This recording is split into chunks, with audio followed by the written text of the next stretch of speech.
Hello friends, welcome to my YouTube channel. आज हम पढ़ेंगे chapter number 23 of Charak Sutrasthana संतर्पणीय अध्याय संतर्पण जन्य रोगों के बारे में और उसकी चिकित्सा के बारे में आज हम जानेंगे।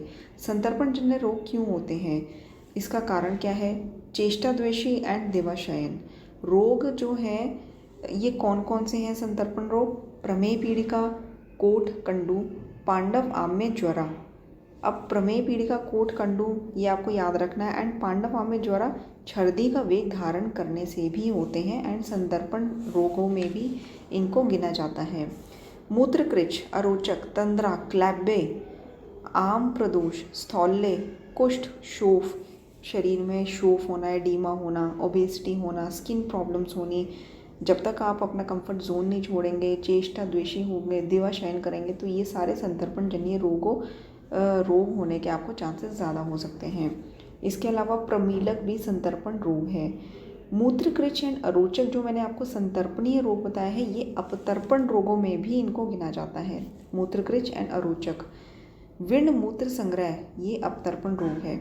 मतलब मैं इसलिए बता रही हूँ एक्स्ट्रा पॉइंट्स, हमने अलग अलग चैप्टर्स को पढ़ के उसके बाद ये पॉइंट्स इकट्ठे करके इसमें लिखे हैं। देखिए, मूत्रकृच जो है वो संतर्पणीय रोग है एंड विर्ण मूत्र संग्रह जो है वो अपतर्पण रोग है। इसमें आपको कन्फ्यूजन नहीं होना चाहिए। ज्वर, कास, अनुबंधश्च ये भी अपतर्पण रोगों में आ जाता है एंड संतर्पण रोगों में भी आ जाता है। अब संतर्पण रोगों की सामान्य चिकित्सा क्या है। उल्लेखन, उल्लेखन मतलब वमन करवाना, विरेचन करवाना, रक्त मोक्षण कराना, व्यायाम, उपवास, धूमपान। देखिए, पंचकर्मा के कौन से योगों में से एक योग ऐसा है जो कि संतर्पण जन्य रोगों में चिकित्सा रूप में प्रयोग नहीं करना चाहिए, वो है वस्ती। वस्ती मतलब कि अनुवासन वस्ती का प्रयोग नहीं करना चाहिए। ऑलरेडी संतर्पण जन्य रोग है, ओबेसिटी है, क्लेद है बॉडी में, कफ दोष ज़्यादा है, तो उसमें आप अनुवासन वस्ती करेंगे तो वो और ज़्यादा भृंगण कर देगी कफ दोष को, या संतर्पणीय रोग को और बढ़ा देगी। इसके अलावा मधु, हरड़ का चूर्ण मिक्स करके दे सकते हैं, रूक्ष अन्न दे सकते हैं। चक्रपाणी ने कहा है कि अभ्याप्राश दे सकते हैं, अगस्त्य हरितकी दे सकते हैं, जबकि आचार्य चरक ने अगस्त्य हरितकी का प्रयोग कास रोग में बताया है। त्रिफला क्वाथ का निरंतर अभ्यास करवा सकते हैं, मुस्तादी क्वाथ दे सकते हैं। वैसे भी आप किसी भी ओबेसिटी पेशेंट को अगर वेट लॉस करने के लिए मेडिसिन देते हैं, उसमें मुस्तक आदि क्वाथ अगर आप देंगे तो उसको और ज़्यादा असर होगा। और निम्न में से कौन सा योग संतर्पण चिकित्सा में प्रयोग नहीं होता। वस्ती, ये मैंने आपको बता दिया है। कुष्ठ आदि चूर्ण दे सकते हैं मूत्रकृच एंड प्रमेय में। कुष्ठ आदि चूर्ण में क्या होता है, गोमेद मणि का प्रयोग होता है। ये क्वेश्चन आ चुका है वैसे कि कुष्ठ आदि चूर्ण में किसका प्रयोग होता है, गोमेद मणि का प्रयोग। ये मैंने अपने पीडीएफ में भी क्वेश्चन डाला हुआ है। जो मैंने आपको जिन जिन को पीडीएफ चाहिए थी उनको हमने पीडीएफ प्रोवाइड करी है 200 रुपीज़ में, और अलग अलग चैप्टर्स में से हमने मोस्ट इम्पॉर्टेंट क्वेश्चन सेपरेट करके चरक वॉल्यूम 1 पर पीडीएफ बनाई है, तो उसमें भी ये क्वेश्चन है। एंड अष्टांग संग्रह में जो कृमि है एंड स्थूलता नाशक, इसमें जो है कुष्ठ आदि चूर्ण का प्रयोग होता है।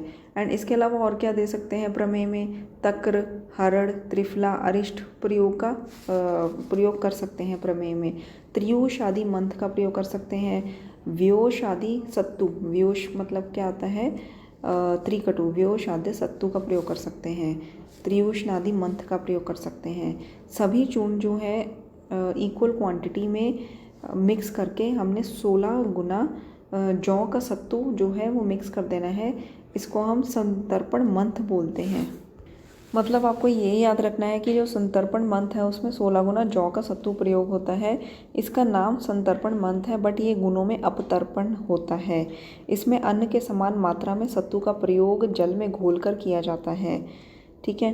एंड इसके बाद है व्यायाम का प्रयोग करना है, जीर्णासन एंड यव गोधूम का प्रयोग करना है। जो भी मतलब कि आपके बॉडी में फैट को कम करे वैसी सारी चीज़ें आपने प्रयोग कर लेनी है फॉर संतर्पण आदि रोगों की चिकित्सा के लिए। Next is अपतर्पण। अपतर्पण में क्या होता है कि जो ज्वर कास अनुबंधी, मतलब कि ज्वर प्लस कास जब दोनों हो जाएं, ज्वर के साथ कास होता है, दैट इज अपतर्पण जन्य रोग। अरोचक, ये संतर्पण अपतर्पण दोनों में आया था।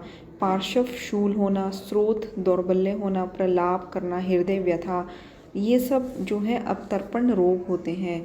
पर्व अस्थि संधि में भेद, मतलब कि पेन्स के रिलेटेड जो अस्थियों में, जॉइंट पेन में, संधियों में जो पेन्स होती हैं, इसके अलावा जैसे कि प्रलाप करना, हृदय में व्यथा होनी, चेस्ट पेन, ये अपतर्पण रोगों में होता है। एंड इसका एक कारण है अतिलंघन। ये एक कारण है जो कि अपतर्पण जन्य जिससे रोग होते हैं। चिकित्सा में इसमें तत्काल संतर्पण करना चाहिए या फिर अभ्यास से संतर्पण करना चाहिए। तत्काल संतर्पण से सद्य मतलब कि धातुओं में भृंगण हो जाता है। एंड अभ्यास से मतलब कि जो तत्काल संतर्पण होता है वो शीघ्र ही उसी टाइम सद्य भृंगण करता है। एंड जब धातुएं क्षीण होती हैं तो उसमें अभ्यास से संतर्पण करवाना चाहिए। ठीक है, तो सद्य क्षीण एंड तत्काल संतर्पण। देखिए, जो एकदम से क्षीणता आ जाती है बॉडी में किसी भी कारण से, तो उसको तत्काल संतर्पण देना पड़ता है। सद्य क्षीणता में तत्काल संतर्पण ही चिकित्सा है। इसमें हम 2 गुना सत्तू जो होता है जौ का, उसको जल में मिक्स करके चीनी, तेल, घृत, मधु वगैरह डाल के, इसको जर आदि नाशक मध्य भी बोलते हैं, ये पेशेंट को देते हैं। इसके अलावा फार्नित हो गया, अमलकांजी हो गया, ये सब हम देते हैं। एंड ये क्या करता है, ये वात, पित्त, कफ तीनों दोषों का, मल का, मूत्र का अनुलोमन करता है। जौ का सत्तू प्लस मधु और मदिरा जब हम देते हैं तो ये तीनों दोषों का, मल मूत्र का अनुलोमन करता है। एंड इसके अलावा है एक मंथ और है जिसमें खजूर हो गया, मुनक्का, वृक्ष आम्ल, मतलब कि खट्टा अनारदाना, ये सब मिक्स करके देते हैं। इनसे बना हुआ मंथ देते हैं। ये मध्य विकार में भी प्रयोग किया जाता है इसको, क्योंकि खजूर, मुनक्का, वृक्ष आम्ल पड़ता है तो इसको खजूर आदि मंथ बोलते हैं। ये भी सद्य संतर्पण में प्रयोग किया जाता है। एंड मधुर या सद्य संतर्पण के लिए मधुर या अम्ल रस द्वारा या जल से बनाया गया जो स्नेह है या फिर स्नेह रहित जो मंथ है वो दिया जाता है। एंड संतर्पण के लिए सत्तू और जल भी मिक्स करके दिया जाता है। और सत्तू जल में कुछ मधुर द्रव्य अगर हम मिक्स कर दें तो वो उत्तम माने जाते हैं। तो ये कुछ चीज़ें हैं, मंथ है, आप याद रखिए। खजूर आदि मंथ, ज्वर नाशक आदि मंथ, ये अपतर्पण रोगों में संतर्पण के लिए दिए जाते हैं। एंड संतर्पण रोगों में रूक्ष अन्न हो गया, व्यायाम है, ये सब चीज़ें दी जाती हैं। और वमन, विरेचन, रक्त मोक्षण, ये सब कराया जाता है संतर्पण जन्य रोगों में। तो ये चैप्टर नंबर 23 संतर्पण जन्य अध्याय में हमने संतर्पण और अपतर्पण रोगों के बारे में पढ़ा, कौन कौन से होते हैं एंड इनकी चिकित्सा कैसे होती है, ये पढ़ा। तो दोस्तों, आई होप आपको ये चैप्टर यूज़फुल लगा हो। एंड अगर आपको PDF चाहिए चरक वॉल्यूम 1 पर, जिसमें हमने सूत्रस्थान, शरीर स्थान, विमान स्थान, निदान स्थान, इंद्रिय स्थान से मोस्ट इंपॉर्टेंट मैक्सिमम क्वेश्चंस लेकर एक अलग से PDF बनाया है, MCQs के क्वेश्चंस बनाए हैं आपके प्रैक्टिस के लिए। अगर आपको चाहिए तो प्लीज़ कमेंट बॉक्स में कमेंट करिए। डिस्क्रिप्शन बॉक्स में हमारा नंबर दिया गया है, उस पर आप व्हाट्सएप करिए। 200 रुपये में हम आपको वो PDF दे सकते हैं। अगर आप मार्केट से भी लेंगे तो उसमें भी वो 200-300 रुपये में आपको बुक मिल सकती है, 400 रुपये में मिल सकती है, लेकिन हम कम से कम रेट में आपको दे रहे हैं। एंड ये हमने खुद एक एक लाइन पढ़ के, एक एक क्वेश्चन सेपरेट करके एक एक चैप्टर में से बनाया है। Thank you so much for watching the video. And मिलते हैं अपने नेक्स्ट क्लास में, chapter number 24। Thank you so much.